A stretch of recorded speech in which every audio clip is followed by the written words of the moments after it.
আমার জন্য দোয়া করবেন। আমি খুবই অসুস্থ, তবু আমি কেন শারীরিক অসুস্থতার কারণেও ভাই ডেকেছেন। দাদা হুজুর কেবলার টানে এবং 5 হুজুর কেবলার টানে আমরা এখানে চলে এসেছি। যাই হোক, আমাদের জন্য দোয়া করবেন। আল্লাহ যেন আপনাদের দোয়া আমার শরীরটাকে যেন সুস্থতা করেন। সবাই বলুন আল্লাহু আমিন। হাজী নুরুল সাহেবকে অনুরোধ করছি দু একটা কথা বলার জন্য। আসসালামু আলাইকুম। নাহমাদুহু ওয়া নুসাল্লি আলা রাসূলিল কারীম, আম্মা বাদ। পরম শ্রদ্ধেয় পিডিয়াদা তহা সিদ্দিকী সাহেব,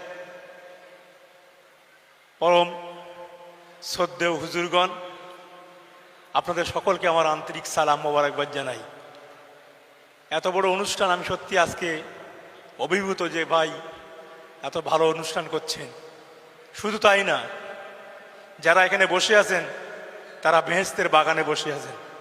যেখানে কোরআন শরীফ তেলাওয়াত করা হয়, কোরআন শরীফ পড়া হয়, সেখানে আল্লাহর রহমত বর্ষণ হয়। অতএব এটা বেহেশতের বাগান, এখানে আল্লাহর রহমত বর্ষণ হচ্ছে। তহা ভাইয়ে অনেক সামাজিক খিদমত আছে।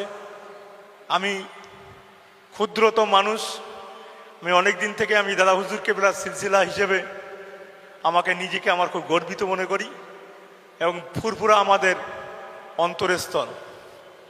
সেই অন্তরের মানুষদের ডাকে না আসলে ভালো লাগে না। শারীরিক অসুস্থতার কারণেও ভাই ডেকেছেন। দাদা হুজুর কেবলার টানে এবং 5 হুজুর কেবলার টানে আমরা এখানে চলে এসেছি। আপনারা যারা এসছেন বিফলে যাবেন না। এই অনুষ্ঠান সত্যিকারে আল্লাহ কবুল করে নিক। আল্লাহর কাছে এই দোয়া করি। কোরআন শরীফ শুনছেন, আর সমস্ত কারিগণদের আমি আমার অন্তরস্থল থেকে তাকে সালামবাদ মোবারকবাদ জানাই। আর এত সুন্দর অনুষ্ঠান আমি যদি আল্লাহ হায়াতে বাঁচিয়ে রাখে, প্রতি বছরে তহবাদ ডাকে আমি নিশ্চয়ই এখানে আসবো এই ক্রাত প্রতিযোগিতায়। আমার জন্য দোয়া করবেন। আমি খুবই অসুস্থ, তবু আমি আমার আনিসুর রহমান আমার মানে পুত্র সমতুল্য, আমরা দুই বাপুয়ে আলোচনা করি এসছি এখানে। যাই হোক, আমাদের জন্য দোয়া করবেন। আল্লাহ যেন আপনাদের দোয়া আমার শরীরটাকে যেন সুস্থতা করেন। সবাই বলুন আল্লাহু আমিন। হাজী মাহবুবুর রহমান সাহেবকে একটু বলার জন্য অনুরোধ করছি।